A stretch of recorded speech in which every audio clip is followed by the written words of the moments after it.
Sometimes the biggest clues aren't what you find, but what you can't find, what goes missing. Today, we're diving into a story just like that. It's a mystery that starts with a simple gas cylinder, but believe me, it ends up changing pretty much everything. Okay, get this. The year is 1938, and a gas just vanishes. Poof, gone. And no, this isn't some magic show. It's the beginning of a genuine scientific head-scratcher. One minute it's there, the next, it's not. Or was it? So, a vanishing act, the story of an impossible cylinder. Our scene is set at a DuPont lab, back in '38. There's this young chemist, Roy Plunkett, and he's got a pretty straightforward job, or so he thinks. He's trying to cook up a new, better kind of refrigerant. Yeah, the goal itself was really simple. You gotta remember, the stuff they used in fridges back then, it was nasty. Things like ammonia, sulfur dioxide.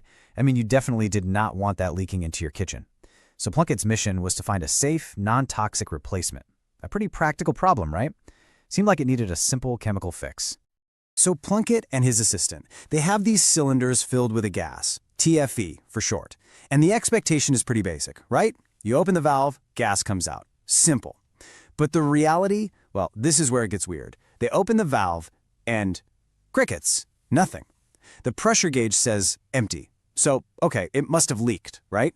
But then they pick it up, and it's heavy. It's just as heavy as a full cylinder. The gas was somehow still in there.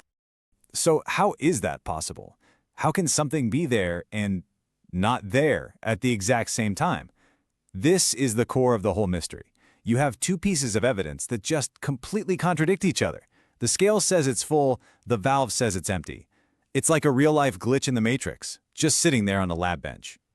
An unexpected discovery. A look inside the failed experiment. Okay, so here's the crucial moment. Plunkett could have just chucked it, right? Experiment failed, moving on. But he didn't. He was just too curious. The whole thing was too bizarre to ignore. So he decides to do something you probably shouldn't do with a pressurized gas cylinder. He decides to cut it open. And what he finds inside, well, this is the big reveal.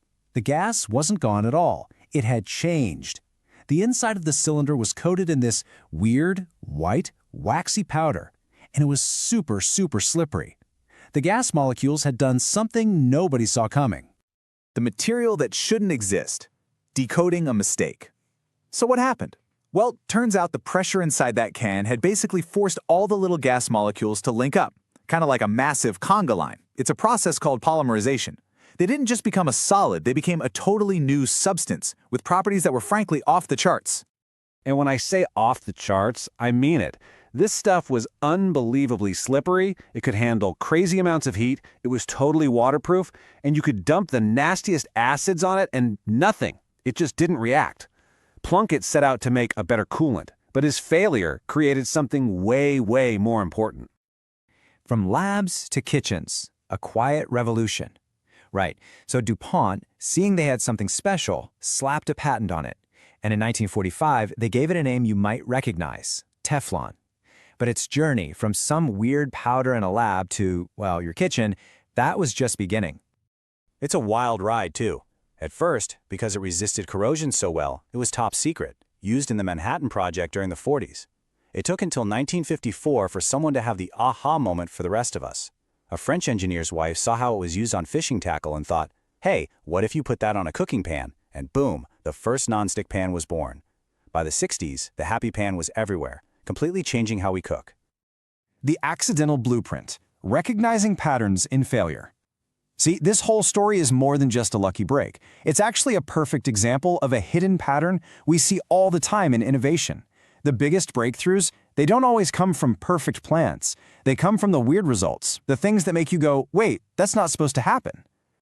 Exactly. The world isn't really shaped by people who followed the instructions perfectly.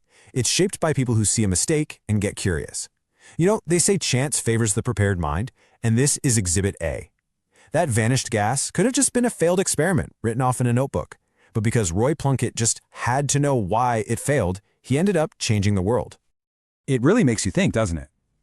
How many things that we use every single day are only here because somebody, somewhere, made a mistake, and instead of throwing it away, they decided to take a closer look? How many of our modern comforts are just beautiful, accidental discoveries, hiding in plain sight?